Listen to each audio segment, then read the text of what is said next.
from the Catholic Underground. Today on the show, remembering one of our biggest fans, drinking coffee and preparing for Lent, our picks of the week, and so much more. The Catholic Underground starts right now.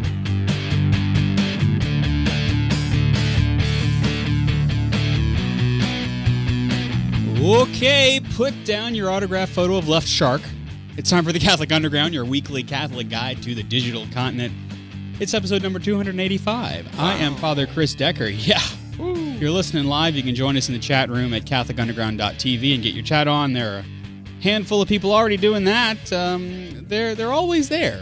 And you know what? Chatters, undergrounders there in the chat room, thank you, because you actually make this show part of what it is. Joining me this week, we've got Kathleen Lee. She's the campus minister at St. Michael the Archangel High School in Baton Rouge. She is our fully licensed faith ninja. Mm-hmm. Hey, Kathleen. Hi. And, of course, we got Jeff Blackwell. He is the technical director of the CU. He's commandant of the Jeff Star 1 near-Earth orbit satellite. Hello, Jeff. Howdy, Father. And we've also got, you can't see him, Father Mark Spruill. He is the official roadie and the chaplain to the Catholic Underground. He is taking the place of Ed and also Katie, because I forgot to call him. But Father Mark is very much qualified, and it's good to have him. He's a priest of the Diocese of Birmingham, and he is a close friend of the Catholic Underground. He's been with us since well before it actually existed, I think. Yeah, and I think we'll take up a special offering for him later tonight. He will. It's probably going to be like fish and chips, knowing Father Mark, but I think he's probably okay with that. Yeah. Father Ryan Humphreys is on assignment. Okay, so yeah, remember I said at the top of the show we wanted to remember one of our biggest fans. Well, one of the biggest fans of our show was actually my dad. My dad died a week ago today, as a matter of fact, at just a few hours ago, a week ago, and he really was one of those guys that always was in my corner. And he, I think I probably got my radio voice from him too, because he worked for Delta Airlines for 33 years. And I remember as a kid, I grew up in the airport in Baton Rouge, back when you could, and he was the guy making all the pre-flight announcements. And I remember always listening to that, and he was always very distinct. So I think part of my love of broadcasting actually came from my dad using the PA system at the airport. Very strange, right? Yeah. But he was always such a great supporter of the ideas that I had, of the way in which I started to broadcast the gospel. And so Dad was always. It was almost as if he understood that there was sacrosanct time whenever the podcast was happening. Mm-hmm. So whether it was when we were on the radio, he goes, "Oh, that's right, you have your podcast. You can't do such and such." Or whenever we were at the seminary, I was at the seminary, and we were pre-recording it. It was like, "Oh, well, I guess we can't come to dinner because I know you've got the podcast that night." Huh. So Dad was always a great fan of the show, and he would watch from time to time. He would never go into the chat room, but he was definitely one of the biggest fans of the show. So I want to thank you, our listeners, who have prayed. We had to cancel the show really quick because of everything that was happening last week, and you all have hung around, and you're still here. And so thank you very much for your prayers. It means a lot to me and to Mom. I'm an only child, so that in and of itself, I didn't realize what a big deal that was until it's just Mom and me trying to plan all this. And one of the greatest gifts, I think, is the fact that we have, because I'm an only child, because Mom, it's just me and Mom, through the priesthood, I have so many extended family members. Mm-hmm. And I think both Mom and I were overwhelmed by that this past week in planning the funeral and the vigil for the deceased and the funeral mass and everything. And so I just thank you from the bottom of my heart. And to all of you watching us on Catholic Life Television, I know so many of you who watch Catholic Life TV who are former parishioners of mine, who grew up, who saw me growing up. Thank you, especially to you, who were present for so much of this week. It means a lot. And since I have a radio show and a television show that I can tell you thank you. So I thought we'd just spend a few minutes talking about death. Oh, not the D word. Yeah, I know. Well, Saint Benedict, one of the big guys, Saint Benedict, the father of Western monasticism, in his rule, reminds us to keep death always before you. And that's one of those things that's kind of morbid, because in our world, Kathleen, we don't like to talk about it because we think that we're always supposed to be 10 feet tall, bulletproof, and Sure. and jumping off of mountains. Yeah. You know, but as it turns out, death will come for each of us. And so, what Saint Benedict suggests is that that we ought to keep it there, always kind of like a little icon, Yeah. ready. And so, I kind of came up with 3 ways that we can keep death before us, so that it is not a stranger whenever God calls, but so that death is kind of like an old friend. Yeah. You know. Okay. And so, number 1 is we keep death always before us by not shying away from it, but looking at death from the Christian perspective of hope. And this was a really big deal for Mom and for me, because Dad had been sick for a while, and September, October of last year, he had a heart event and then a kidney event, and he was hospitalized for quite a while. And over that time, very rarely does a dad listen to his son. You know, it's what I call the Nazareth syndrome, right? No prophet is ever accepted, especially in his own hometown. Yeah. But I said, Dad, you know, we don't know what the outcome of this is. Have you thought about spiritually if you're prepared? And he said, would you mind calling Father so-and-so? And I knew at that point, whenever he said, yeah, call the priest, bring the priest in, that he probably wanted to go to confession, that he wanted to talk things out with somebody who wasn't on the inner circle, but somebody that he could be completely honest and open with. Right. And that was a way that I saw my father looking death in the face and saying, well, I don't know when it's coming, but I want to make sure that I'm not caught off guard. And then from there, Mom and I had a really good 3 months with Dad from the end of last year, the beginning of this year. And so he was able to get his spiritual stuff in order. He was able to get his life in order, you know, with Mom and myself, you know, and to get all those loose ends tied up. And so when we look at death from the Christian perspective, we look at it from the perspective of hope. And it comes to us from Paul's letter to the Thessalonians. He says, we don't want you to be unaware, brothers and sisters, about those who have fallen asleep, so that you may not grieve like the rest who have no hope. For if we believe that Jesus died and rose, so too will God, through Jesus, bring with him those who have fallen asleep. That's what we believe. Yes. And I wonder, Jeff, sometimes if we don't perhaps read this enough, because it's so easy for us, even as Christians, to look at how the world views death, which is something that you just put in the bottom drawer. Right, right.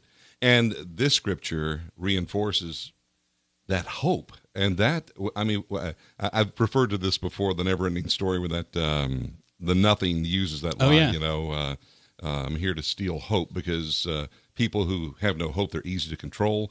But people who have no hope, I mean, what's left? Right. So that reinforces that hope, and it's such a comfort to me. And even in that, you know, in the Hail Mary, you know, Yes. pray for us now and at the hour of our death.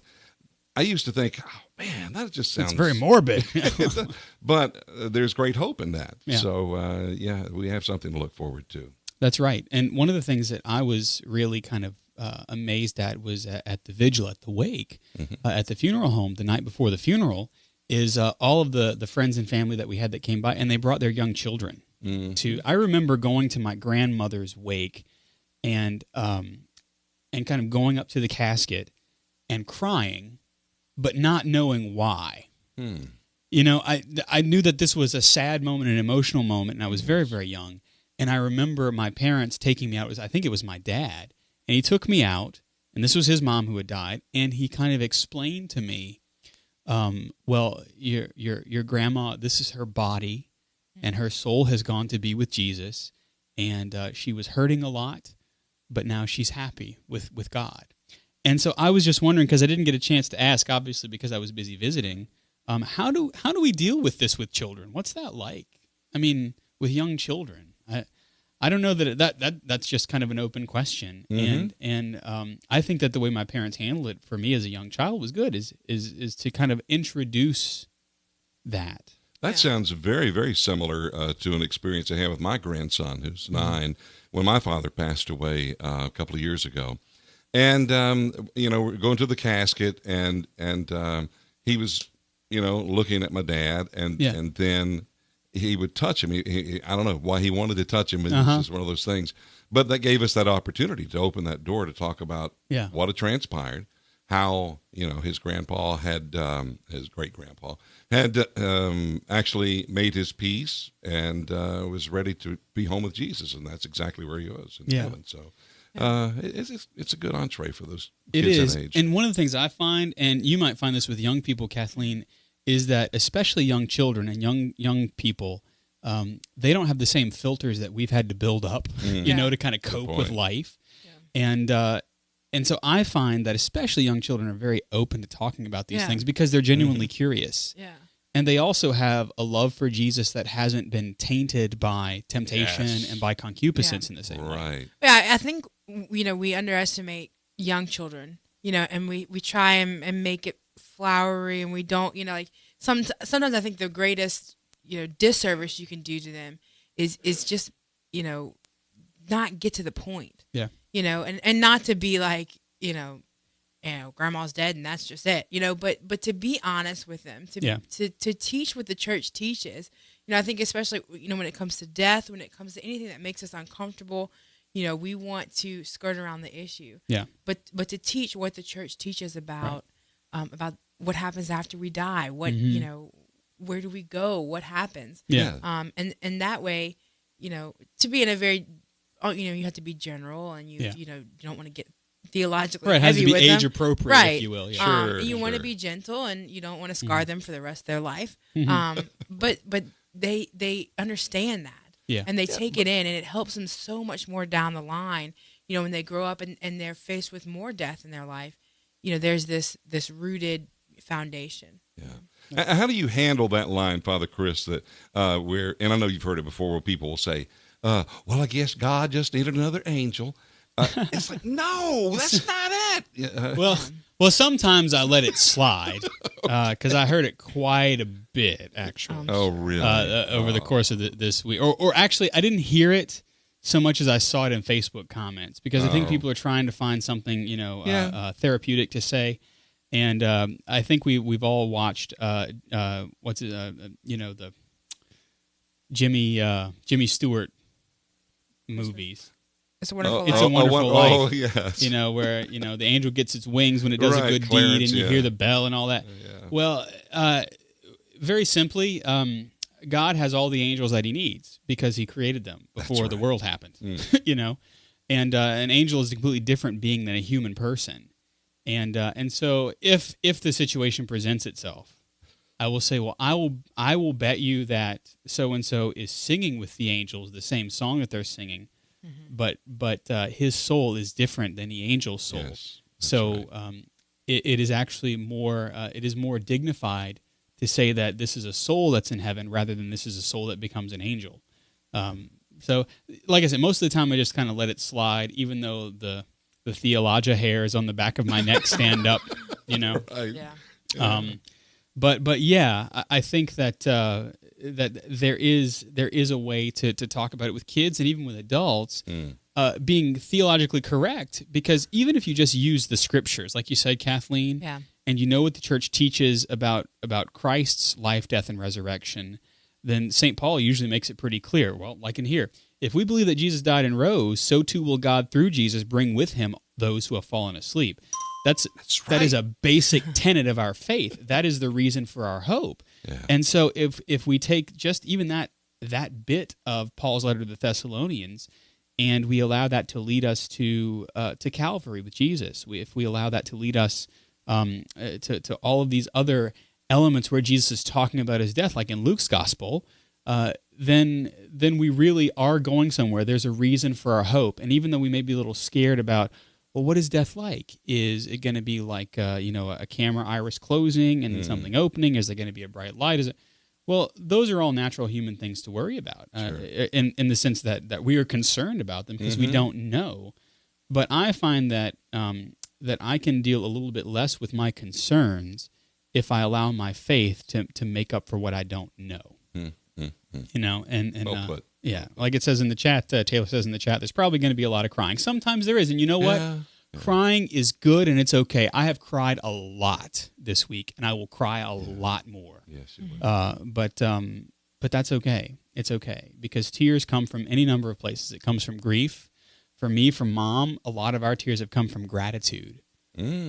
from gratitude for Dad's life, for what he did while he was here, and to be able to be open about that, Number two, not to shy away from the crucifix. Don't take the corpus off of the cross. Now, the crucifix is a great sign of hope. The cross without the body of the Lord is simply a means of torture and capital punishment. But with the Lord, it is a reminder of what will occur, because we know Jesus, and he reveals this about himself in Luke chapter 9, that he must be killed and on the third day be raised. Praying with the crucifix is actually a very full sign of the resurrection. We see the whole mystery at work. Sometimes, folks talk about, well, why do you Catholics have the body of Jesus on the cross? That's the incomplete part of the story. And yet we believe that the corpus, Jesus' body on the cross, the crucifix itself, is actually a window to all of the Paschal mystery, his life, his death, and his resurrection. Wow. Because if one didn't happen, the other wouldn't have happened. You can't have Easter Sunday without Good Friday. And so seeing Good Friday as this completion of the whole mystery, in a sense, is really important. And so I pray with the crucifix quite a bit because of that. And of course, if you've ever been to Mexico and you see the crucifixes that they use, they are these very graphic, bloody crucifixes that sometimes make us even turn away because of what Jesus had to endure. But to be able to be real about this did happen to Jesus, and Jesus tells us that it must happen so that this next thing can happen. Well, I heard a priest say this, and I can't remember or recall who it was exactly, but I found it so profound.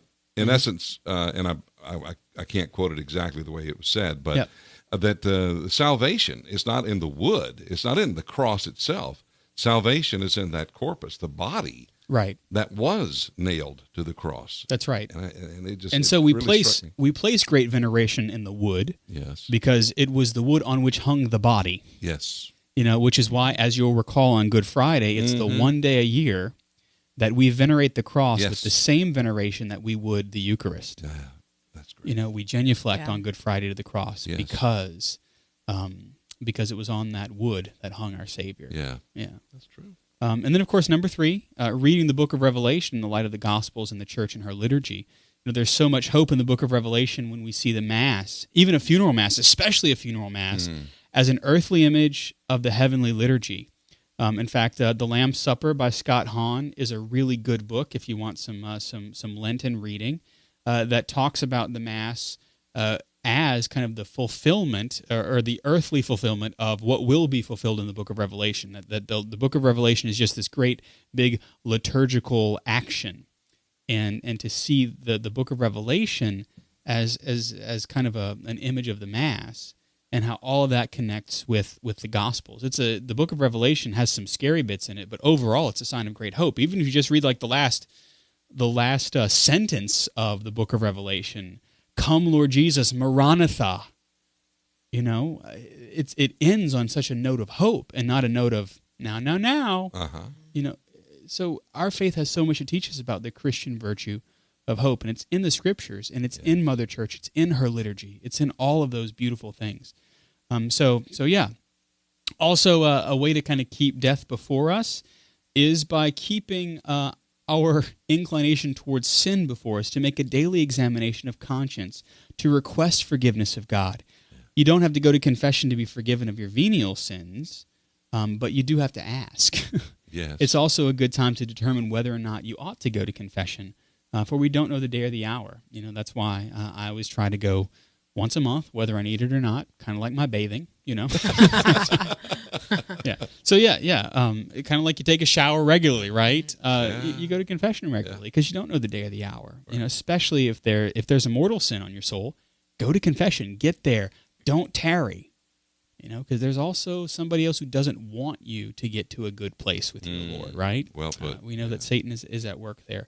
But those are some of the ways that we can keep death before us. Again, one of the most beautiful things that I was able to see was my dad dealing with that, and it was one of the greatest gifts I think that he's ever given me was to watch him kind of turn this over in prayer and in dealing with his family, and to offer that as a gift before he went. So that's fascinating because I had the same experience with my dad. It was just me, my mom, and my dad, Yeah. and of course the priest, and it was quite beautiful. In fact, after the priest left, my dad, he was from the country, Washington Parish, Louisiana, and he says, that was pretty special there. I really liked that. So, and in those phrases, you knew everything you needed to know, right? Right, Exactly. Because you knew what that meant, the subtext. Yes. Yeah, and my he dad was ready. He was ready. My dad was that way too. He Wow. he didn't say a whole lot sometimes, and especially when he got quiet, kind of like me. You know that there's some deep stuff going on. So we are the Catholic Underground, and well, we're still here.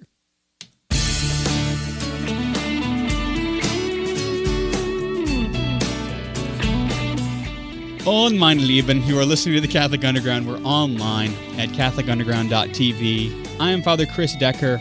Jeff Blackwell joins us in the audio cave there. Yes. Got Kathleen Lee in the studio cave. Yep. And in the Right. video cave, you can't see him, but he's there. Father Mark Sproul. We're going to look at Lent and our picks of the week a little bit later. But first, because you're probably giving it up for Lent, a fun list for today. Coffee recipes from around the world. And Mashable has 14 of them, but I thought we would look for a little while at some of these coffee recipes and then talk a little bit about coffee. Yeah. Because I know, Kathleen, you're a coffee drinker. No, I'm not. You're not. You're a tea drinker? Do you drink tea? Or do you yes. just like the frilly beverage from time to time? I do. Yeah. And I want to be a coffee drinker because Yeah. apparently that's like the cool kid crowd, Yeah. to be a coffee drinker. But I've had coffee probably 2 or 3 times in my life. Oh. And every time, like, it's like flat on the floor, migraine type. Oh, Oh, you're wow. And it's interesting because I can drink Mountain. It's not a caffeine thing because I can drink Mountain Dew like it's going out of style. Yeah. Or I used to be able to. But I don't know what it is. Even if I used to go to like coffee places and study, I couldn't last for very long. I had to Wow. go home. It just knocks me out. I kind of took you for a wine cooler type person. Anyway, so. Yes, that is true. I do. A little Arbor Mist. My dad, however, is a coffee drinker, and so yeah. I do dabble in the procuring of coffee. Oh, yeah. So anyway, back to coffee. Yeah, sorry. Yeah. Now, Now that Jeff- I just Jeff- dashed I know that Jeff is a coffee drinker, I am indeed. but you Yeah, tend to I be like kind it. of a simple coffee drinker kind of guy, right? Yeah, I don't like French vanilla. I just could care less. The flavored coffees, especially like pumpkin and stuff like that. Yeah, I'm not- now pumpkin I is fine. do like, just because it's different, that you and Father Ryan drink it all the time. That heavy duty chunky style coffee, Lebanese. Oh, yeah, Lebanese coffee. Yeah, because it's got different ground up bark and things in there. That's right. That's actually one of the ones mentioned Oh, here is that on right? Mashable. Well, they call it by Turkish coffee, but it's Turkish, essentially yeah, more yeah. or less. Now, I know our Turkish listeners and our Lebanese listeners are probably going to, bring me side by side comparison like it's Pepsi, but essentially it's like cardamom and other spices, and they brew in a Yes. little pot, and it's usually sweetened while it's being brewed, while it's being cooked, really. Yes. And then they pour it in, and it has this grit at the bottom, this sediment. But I do like that. Yeah. Because it's different. Well, right, and it's for me, Kathleen. So much of coffee is the experience drinking it.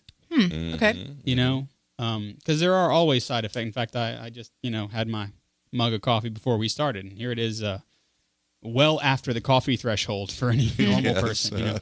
But yeah, Turkish coffee or Lebanese coffee, Yang in China, which is hot black tea, strong coffee, and sweetened condensed milk. Ooh, I'd like to try that now. Yeah, I like the sound of that. I don't know how I feel about mixing tea and coffee together, though. I don't know. Maybe a little caffeine buzz going there. I have probably double caffeine. Ooh. Buzz. And there's ice cafe, which is in Germany. It's made with ice cream, coffee, espresso cream, and topped with chocolate chips. That would be my kind of coffee. Kathleen would be on board with that one. She would probably like Well, that. I have just a little splash of coffee, Yeah. lots of chocolate chips. Oh, so you'd have extra chocolate chips. Yeah, I mean, Yeah. why not? Right. Espresso Romano, which is espresso in the morning, and the Romans like to add a dash of lemon, just a little. Interesting. The coffee. I've never had that. Yeah. Try that. Tim Grimes in the chat room, Tim the seminarian intern, almost CPE intern, says Café Las Flores is a good coffee. He got it in Nicaragua when he went on a mission trip. and he says it's some of the best non-flavored coffee that he's had, and they sell it in the United States. And there are some coffees. I like the frilly coffee too, like the flavors and things like that. But there's some coffees that require no augmentation whatsoever, except for maybe a little sweetener for me. In fact, in Central America is some of the best coffee. And I don't know why, but in Central America, they can make instant coffee taste good. Probably because of the sweetened condensed milk. That's got to be the trick there. The trick. Did you mention Cuban coffee yet? I was about to. Coffee Cubano, yeah. That's a layering of sweet cream on top of espresso. Now, I actually, there was a visiting missionary. Let's see, Jesus Vasquez. Yes. And he and his ¿Tú wife. recuerdas el nombre? Ese nombre, sí. Anyway, we went over to his house for dinner one night, and he was from Cuba, and he it was weird, but they wouldn't serve water with like the meal, and it was delicious. He said, "No, you fill up on food, you don't fill up on water." So, but he brought out this Cuban coffee, and this stuff was, like powder. It was just real fine. Powder, like diamond dust. It was. It was potent. But it was delicious. I enjoyed that. Yeah.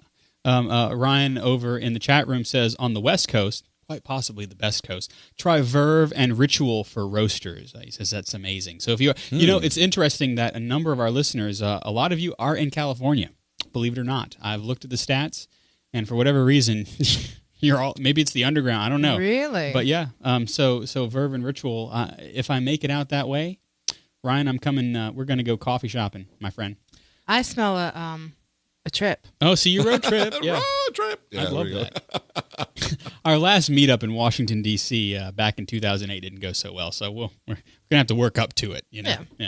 And then of course Vietnamese coffee, which I've had before. It's been a long time. Slow drip coffee on top of sweetened condensed milk. There's that sweetened condensed milk again. Wow. So on the bottom it's white because it's sweetened condensed milk, yes. And then on the top there's a layer of slow drip coffee. So it's thick, and then you kind of plunge the spoon down into it, and you get this really weird mixture of stuff. I don't know if it's a Cajun thing to South Louisiana, but my ma-in-law, she would make coffee that you can stand a spoon up in, really strong, but always use evaporated milk. Right. That is kind of I don't know if I'm going to get in trouble. I'm not sure if it's a Cajun thing or just an old person thing in Louisiana, or maybe both. I'm not sure. Could be, yeah. Because there are some restaurants that I go into that are mom and pop restaurants. Yeah. And they don't bring cream, but they will bring sweetened condensed milk or evaporated milk. Cafe Du Monde in the French Quarter. Yeah, that's right, because you can always tell the cream has kind of a beige color to it, and you're like, oh, I know what that is. Yeah, and then it's thick, Yum. But yeah, coffee is just one of those things, and of course, as Father Mark would tell you if he were here, coffee has a very rich Catholic tradition as well. It was baptized by one of the popes. No, I did not know that. Because it was called, I can't remember, it was one of the Urbans, I believe. But people kept bringing it to the Holy Father, and they said, this is Satan's beverage. It's Satan's beverage. And the Pope tasted it, and he said, well, if this is Satan's beverage, then we ought to baptize it because it's so good, or something like that. Wow. So coffee kind of received the official commendation of the Catholic Church, and it's been waking priests up for Mass ever since. I love it.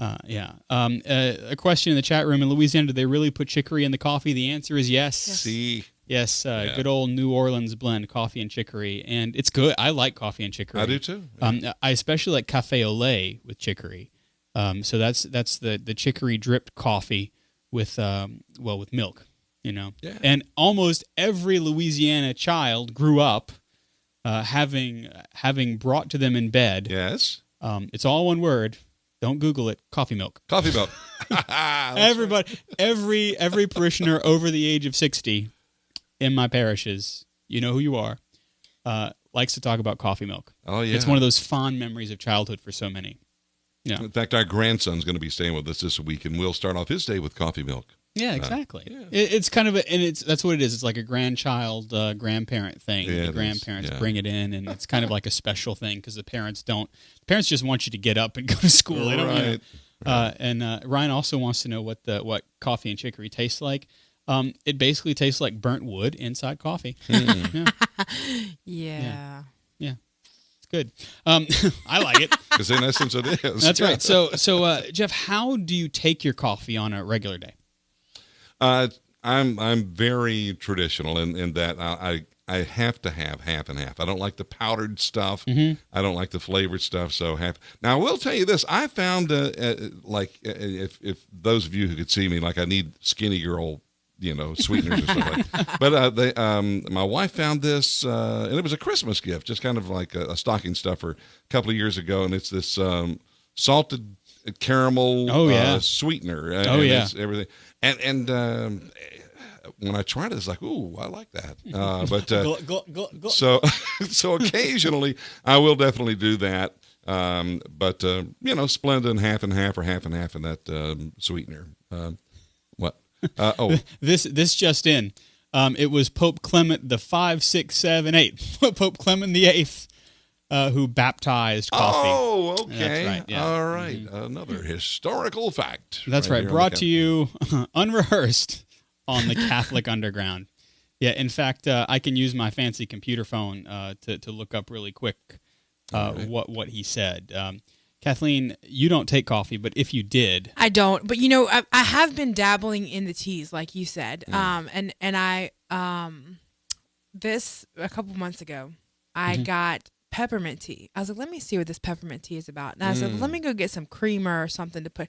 I found Thin Mint Girl Scout cookie creamer. It's pretty good. Put it in my peppermint tea. Mm-hmm.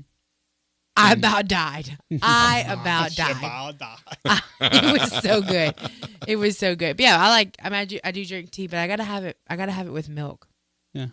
Oh yeah, very British. Yeah, very British of you. Well, I first found out about tea when I was in Africa, and it was like summertime, and they're like, "Here, have some hot tea," and I was like, "Okay," and it was delicious, and I loved it, and so.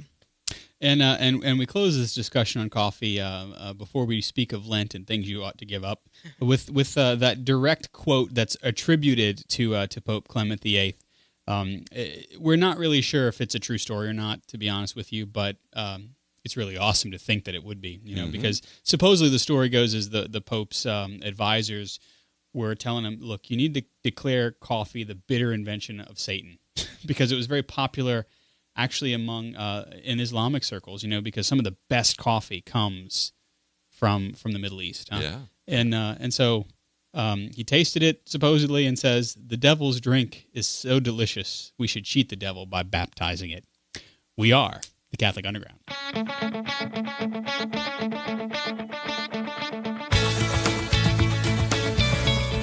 You're listening to the Catholic Underground, and if you're lucky enough to have Catholic Television or St. Michael Broadcasting or some other outlet like the YouTube, you're watching it too. I am Father Chris Decker.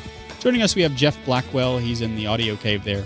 Howdy ho, neighbor. Kathleen finds herself in the studio. Here I am. That's right. Father Ryan's on assignment. We have Father Mark Spruill, who is our official Rhodian chaplain, who is running the video for us if you happen to be at CatholicUnderground.tv, which, by the way, has a little bit of a new look. Hopefully it's easier to navigate. You can watch the show when it's happening live, and you can chat right there along the side of it. Don't be afraid. If it's 7 p.m. Central Time and you got nothing to do, because you don't, because it's the Lord's Day and you're supposed to be relaxing, let us do the work. CatholicUnderground.tv. Alrighty, because Easter is on April 5th this year in 2015, it means Lent is very, very close. Yeah. And so we thought we'd get a head start by talking a little bit about Lent. Lent is one of those things that Jeff, a lot of folks say, oh, you Catholics, and Lent. Or what you giving up for Lent, huh? That's right. It's usually how it starts. What are you giving up for Lent? It's kind of like, it's like poking the elephant, So Catholic, what are you giving up for Lent? Let's look at the history, the basics, right? The first key to understanding Lent is actually baptism. Oftentimes we think it's like giving stuff up, and that's how you start. Yeah. But the first key to understanding Lent is baptism, because Easter is a time not only when we rejoice over the resurrection of Christ from the dead, but how he invites us into that. And if you remember from your reading, Kathleen, the way he did it, baptism. Yep. He had no need to go into the waters of the Jordan. But he did. Mm-hmm. Yeah. And John the Baptist was kind of freaked out by it. I would have been. Yeah, I think I would have been. Yeah, it'd be like the Pope coming over to your house for coffee and you serving him tea instead. Yeah. Yeah. So yes, that's why actually we concentrate especially on baptism during Lent, and it is a season that is rich with baptismal water that I almost spilled on my computer here. But also in the Easter Vigil, so much of the Easter Vigil, kind of the Catholic Super Bowl as I like to call it, so much of the Easter Vigil concentrates on baptism. If you think about it, the new baptismal water is blessed at this Mass that's used in the church. That's true. Yeah. Those who are entering into the church are being baptized into it, and so there's all this baptismal imagery, even from the readings. And so the connection is that going into the water of baptism symbolizes death. Did you know that, Jeff? Yes, I did. Yeah, because I was actually a Baptist before I became Catholic. Oh, yeah. This Easter I'll be 25 years old in the Catholic faith. Yay. So, yeah. And I'm still learning. Oh, yes. Aren't we all? Aren't we all? So, in fact, if I remember correctly from reading the Church Fathers, it wasn't uncommon whenever the priest or the bishop, really, in most cases, the bishop would hold down the head of the person they were baptizing. Yes. For just a little too long, so that there would be a little hint of a struggle, and then would bring their head up not bring them to the point of death, but to give them a sense of you were dying in this moment. Yes. What you were before and what you were about to become in this threefold drenching, this threefold dunking, this threefold movement. Yes. Is you were dying. And then you were coming back up out of the water, and coming out of the water is the resurrection. In baptism, we die to original sin, we rise to a new life that is different from the one we had before in the Holy Spirit, and we're able to receive and respond to grace, and ultimately we receive our salvation from eternal death. Yes. And that's why the first key is baptism. Baptism. The second key, as you might imagine, actually as Tim the seminarian intern says, is penance.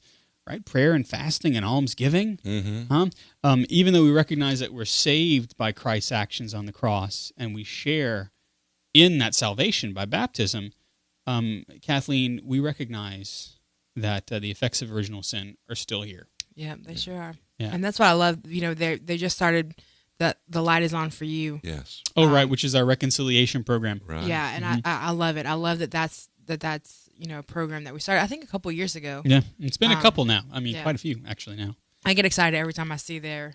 Yeah, they because... start putting stuff out, and I'm like... That's right, because the sense is, at least the way that the program is usually done, is that every certain evening during Lent, like one night of the week, like a Wednesday or something, just about every church, if not all the churches, depending on your diocese, are open. Right. And there's a priest there in the confessional ready for you. And it works a lot better in the city than it does in the country sometimes. The penance service model works very well in the country because of the long, windy roads that are not lit. But in the city, it works really, really well where you've got the light on and people know that the priest will be in there for you to come and get your sin shrived because penance is an important part. And again, if you think about it, baptism is the key. But if I want to live fully my baptism, then that means I'm going to want to keep out of sin. Yes. So original sin's wiped away, but I can still do a number on my salvation by persisting in sin, because the more we sin, whether venial or mortal, the more we turn away from what the Lord wants for us. And the more we sin, the easier it is to sin and sin and sin again, sin more. Right. And so that's why penance, we do penance during Lent, so that we can hopefully desire virtue more than vice, so that we can open ourselves to God's grace.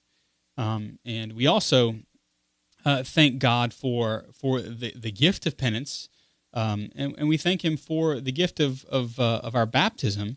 So we kind of align ourselves by willfully entering into some form of suffering, of just some small sacrifice, so that we can identify ourselves with Jesus, who made the ultimate sacrifice, the biggest sacrifice of shedding His own body and blood for us. Yes. So those are the keys to understanding Lent. And Jeff's a broadcaster. Yep. I don't know if you knew that, but Jeff is in fact a broadcaster. Surprise. And so he's always worried about words, right? He's always making sure the right word is there, and it's true, Jeff. Most days it is true. Yeah, he's always making sure that that the right words are being used.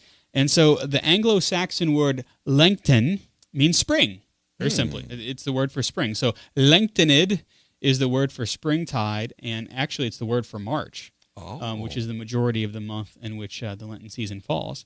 So it doesn't mean that Lent is a pagan season that got co-opted, but so much more. It means that folks were kind of matter-of-fact about the time in which they prepared for Easter. It happened during Lenten, you know? And, of course, we determine Easter by the phases of the moon and all this and that, right? Right. And so the word play is important, too, because it just very simply says the time in which we do what we do as Catholics, as Christians, preparing for the Easter season. And then Father William Saunders over at the Catholic Education and Resource Center gives us some good history. I always wondered about this myself, is did Lent just kind of happen one day? Did some priest in the 1600s say, you know what, let's do a Lent? It turns out that that we get little hints of Lent, I thank you, as early as 203 A.D. So in the very first centuries of the Church. St. Irenaeus was writing to Pope Victor, trying to talk about some of the different practices in the East and the West. And in the letter, he not only proves that the church in the East was really, really hardcore penitential. They really got down to business. But he also mentions that the observance of Lent didn't originate in our own day, in Irenaeus' day, he said, but, quote, very much earlier in the time of our forefathers. So the forefathers happening before 203 A.D. would be, well, the apostles. Imagine that. So, Wow. So in 203, you know, or the 200s, because Irenaeus died in 203, but before this, right? Yes. You have Irenaeus talking about what happened barely a century beforehand. Right. So Lent wasn't just something that happened one day, but rather from the very beginning of Christ's resurrection from the dead, there was this notion that we've got to prepare to usher this in again, to keep this feast of Easter. Yes. Just really awesome. And so then when Christianity became legal in 313 A.D., there began to be some structure that's fit onto it. And Kathleen remembers the Council of Nicaea in 325. Yes, I was there. I mean, who could forget it? Yeah, who could forget? Kathleen is also a Time Lord. Yeah. That's right. So in 325, some of the universal practices began to be codified so that East and West could kind of come together. You know, even though the Orthodox churches, which eventually would split off in the 1100s, kind of started doing their own thing again. Yes. But there was this desire to kind of join all these practices together, because before the 300s, one of the things that Irenaeus was writing Pope Victor about was, well, we do this here, and they do this there, and they do this there, and some people it's 40 days, and some folks it's not quite 40 days, and some they observe Monday through Friday, some it's Monday through Sunday as well. And so Lent was set as a period of 40 days, not counting Sundays, that originated from the time of the apostles, and then all of the prayer and the fasting were the principal components of the preparation period before Easter. And so this really was refined down over the ages. Because I tell you, Kathleen, I've read some of the stuff in the Council of Nicaea, and there's a lot. I mean, for example, the general rule was for a person to have one meal a day in the evening or at 3 p.m., and that was it. Every day? During Lent. Every day during That's Lent? right, during okay. Lent. Would you have been able to do that, Kathleen? No. Let's just I wouldn't go have. with I wouldn't no. have been either. And so I would have been in hiding in the cupboard eating Snicker bars. Yeah, or the equivalent thereof, right? Yeah.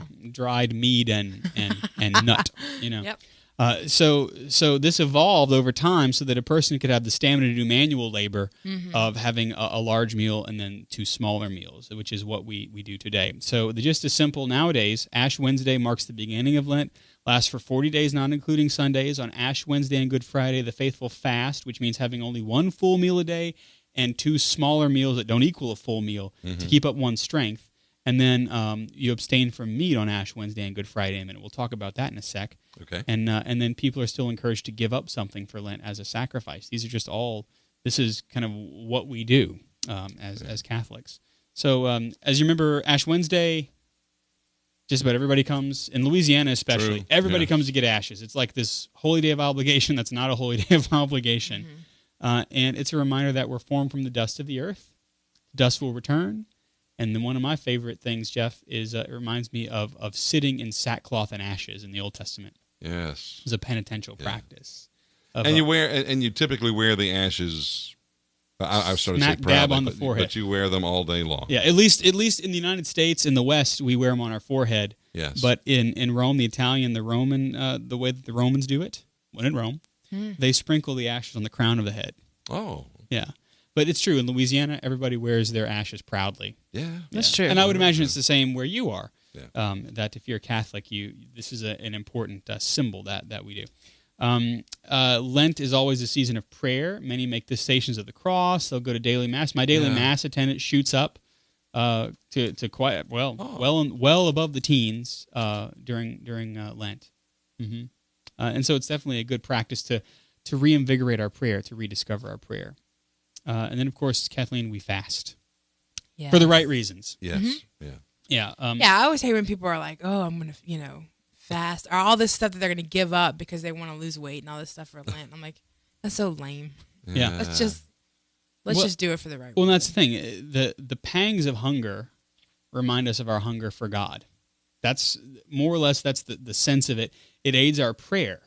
Fasting is meant to aid our prayer. Okay. And that's why Jesus, when he talks about the demons that infest some people and the apostles are trying to cast the demons out, and they say, why can't we do it? He says, some demons can only be brought out, can only be cast out by prayer and fasting, because fasting galvanizes our relationship with Jesus.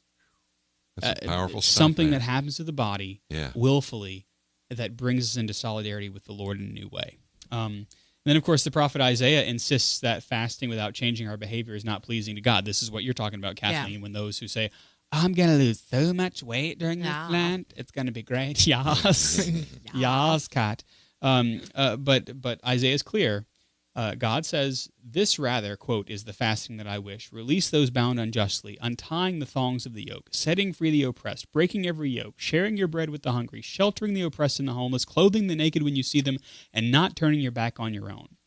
We fast physically, not eating certain things and not eating at certain times of the day and not eating these meals so that we can open our hearts, rending our hearts, not our garments, not an outward sign only, but an outward sign that bespeaks of an inward reality, a sacramental, really.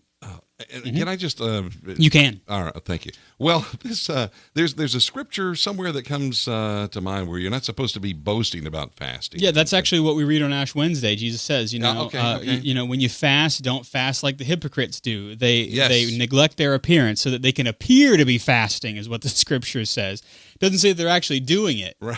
But yes, the important thing about fasting and prayer and almsgiving is that we are doing it, but not so that we can be noticed. Yes. We're doing it so that the Lord will see that we are making an honest effort to grow closer to Him. Yeah. And that's really what the Lord asks of us. That's kind of a fulfillment of Isaiah's prophecy. And it's not about getting into that size 8, huh? So it's not. In my case, it'd be 2 hours. Yeah. Right. Well, I mean, Anyway. but that's how guys are, right? We only work in the double digits. That's it, man. Manly thigh. That's like some of the whenever I'm buying civilian wear for vacation, they actually make extra small for guys now. And I'm thinking to myself, there's no way. I can't even deal with medium these days. Well, I guess that's for guys who have a 6-pack. Huh? I got a full case. Yeah, that's right. Yeah, exactly. I mean, whiskey barrels are important. Or, some of the best alcohol comes from that. Anyway, right. Abstinence from meat. In Louisiana especially, this is always a ho-hum point of contention. Yeah. Yeah, I guess you're right. Because there's seafood every 10 minutes. You pass a crawfish market or something like that. But and alligator. And alligator, reptiles, and amphibians don't count towards the eating of meat. There you go. But of course, leaving meat out of our Fridays, abstaining from meat in Lent brings us into solidarity with the poor. Those same poor that Isaiah mentions, they couldn't afford meat, and so we make ourselves poor like them. In that sense, it's also abstaining from meat on Good Friday that reminds us of Jesus, who gave up His own flesh for our salvation. Yes. So a very beautiful kind of connection there. And we say this every Lent, Father Ryan and I do on the show, but a big giant crawfish boil on Good Friday in which we gorge ourselves on food misses the point. It's true. And so, I always say on Fridays, even though it's not a fast day, if you're in a place where seafood, really good seafood is abundant, you may want to continue a simple fast on Friday as well, so that you can abstain from meat, but also not give into the temptation to just kind of overeat on seafood, Right. Because remember, rend your hearts, not your garments. There you go. Yep. There you Do the internal, not just the external. Yes, right.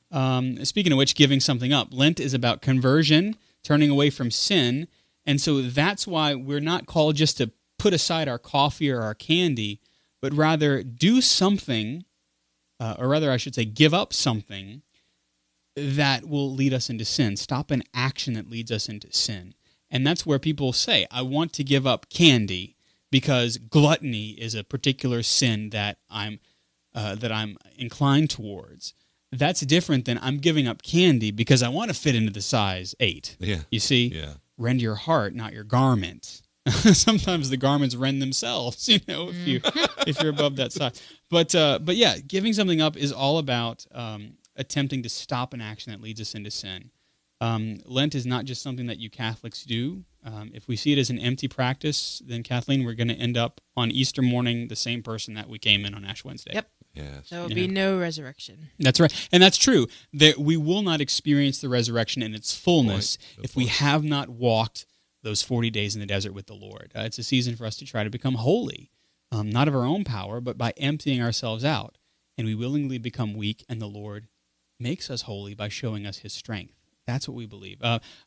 This coming Friday, if you're watching the show this week, go over to CatholicUnderground.com, and on our blog, you will find 5 things to help you make it through the desert this Lent. That's at CatholicUnderground.com/blog. Well, I think we have pretty much got Lent well in hand. Hopefully you're prepared. And so now we go to a little bit more fun before this Lenten season begins with a little part of the show that we like to call The CU Pick of the Week. I'm glad that Father Mark gave me this card. I feel, like Karnak. Karnak. Yeah. Pick of the week, Kathleen. Okay. Well, I think this is one that I've brought up before, but I think that it's a great one to use because we have a couple of events coming up. Valentine's Day is next week. Easter, Confirmation, First Communion, Mother's Day. I want to talk about James Avery jewelry. Yeah. It's awesome jewelry. I wear like the earrings I'm wearing right now are James Avery. Yeah, Kathleen is wearing James Avery. Mm-hmm. It's this guy who in like I think the 50s he started a jewelry business, but he has a story that he left the church for a while, and I don't think he was Catholic. But he had this conversion, a reconversion, and he came back to the church, and it's really evident in his jewelry. It's really good quality jewelry. It's pretty inexpensive when it comes to jewelry. It's a lot of silver, and he has things like if you look, he's got all kinds of religious jewelry just peppered in there. So he's got like the Saint Teresa cross, Our Lady of Guadalupe. He's got a First Communion charm, confirmation charm. He's got all these Saint Michael, Saint Christopher, Saint Francis.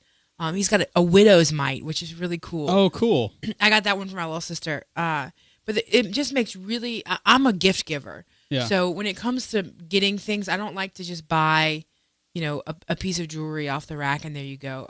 He's got some really beautiful stuff.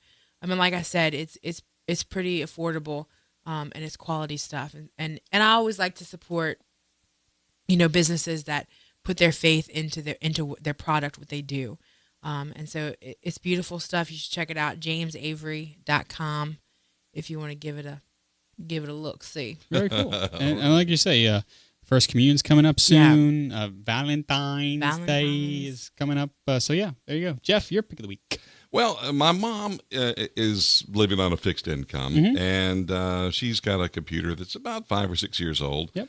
And the thing had really gotten bogged down. Now, let me tell you, Mom, she goes to some really strange She downloads everything. I mean, it's like I try to tell her, look, be careful of some of these websites you go to. And so anyway, Well, even the ones that are just normal websites, well, there's you're a lot of right. stuff riding on them. Yeah, you're absolutely right about that. So I got her PC, brought it to my house, and then I started looking around. I was thinking about just going ahead and buying some software for, like antivirus, malware, spyware, that kind of stuff.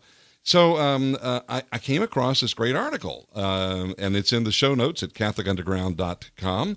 And PC Magazine put out the best free antivirus software for 2015. Cool. And some of these are, free for 30 days, a trial basis, but you can get, all the full features of it. So downloaded it, let it do its thing, and then, got rid of it. But still the best two free, now this is for antivirus. Yeah. Because, you have those that when you're surfing the internet and then. Right. You got your malware and all that stuff. Yeah. Anyway, just check it out because it's some great side-by-side comparisons. And that's in the show notes, PC Magazine's best free antivirus software for this year. Very cool. My pick of the week is something that I have a few of and I've given as gifts. It's called Scout Books. If you're a fan of the Moleskine brand of little notebook, Scout Books are these handy dandy notebooks that you yourself can design. You can buy the covers to make your own, and they sell pretty much everything that they make so that you can actually do this on your own if you want. And they have different Scout books for different things. So like if you like to write music, they have the ones with the music staff on them. They're these great little notebooks to carry around, and I always have a little notebook with me because, well, you never know when the urge to draw might come upon you. So, Right. Scout Books is my pick of the week. Ryan in the chat says his pick of the week is the AeroPress. I'll have to put that in the show notes because it's a really cool looking coffee and espresso maker, and it's 100% manual. You do all the work yourself, and it uses science to make the coffee. Interesting. Yeah. I had to check that out. Yeah, I'm excited about that. In fact, it's $25. It's not too expensive. Perhaps makes a good stocking stuffer for Easter. Oh, wait, that's a different thing. So let us know what your picks of the week are. Backchat at CatholicUnderground.com is the best way to do that. Or you can do like Ryan did and go into the chat on our live show at CatholicUnderground.tv. All right, Jeff, we thank those who support us. Yes, this week Catholic Underground is possible because of people just like you. So join the growing number of undergrounders at CatholicUnderground.com/donate. And also portions of the Catholic Underground are brought to you by audibletrial.com/Catholic Underground. That's audibletrial.com/Catholic Underground. For the show notes and all that stuff that accompanies our podcast, you can go to CatholicUnderground.com. We thank you, as always, for joining us. We've got Jeff Blackwell. He's the tech director for the CU. He's the ruling despot at the Blackwell Communications Group. JeffBlackwell.us on Twitter at Jeff Blackwell. Thank you, Jeff. It is an honor.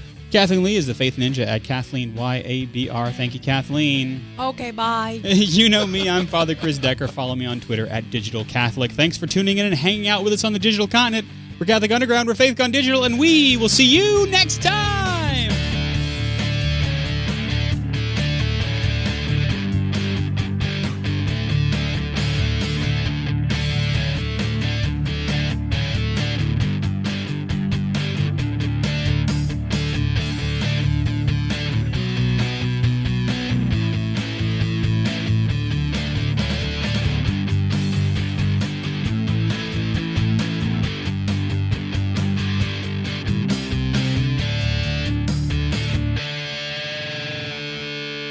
From the Catholic Underground.